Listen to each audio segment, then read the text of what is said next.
কয়দিন ধরে বিশাল গরম পড়ছে, তাই ভাত আর ইচ্ছে করে না খাতি, তাই ভাবছি কি সব সবজি দিয়ে মাছের মাথা দিয়ে একটা চচ্চড়ি বানাবো। চলো তোমাকে দেখাই কিভাবে বানাবো। এক এক করে সব সবজিগুলো কাটিয়ে নেবো।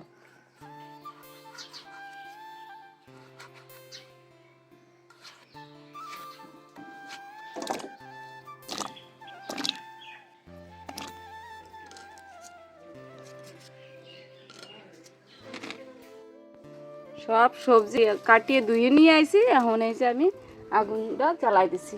প্রথমে আমি একটা শুকনো মশলা বানাই নিচ্ছি।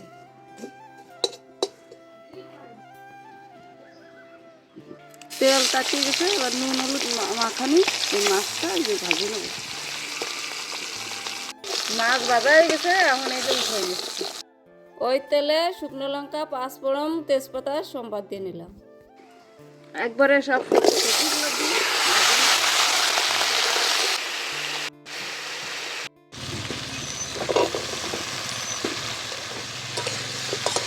একটু আদা কুচি দিয়ে নিচ্ছি।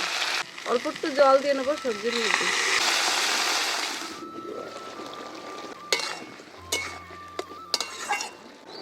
সবজিগুলো হালকা হালকা গলে গেছে, এখন এই মাথাটা দিয়ে নেব।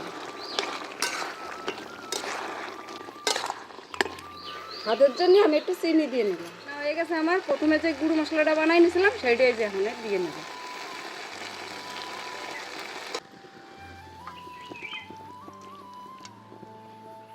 রান্না হয়ে গেছে, আমি একটু খাই দেখছি, খুব সুন্দর হয়েছে। তোমরাও বাড়ি একদিন বানাই খাই দেখবা, খুব ভাল লাগে।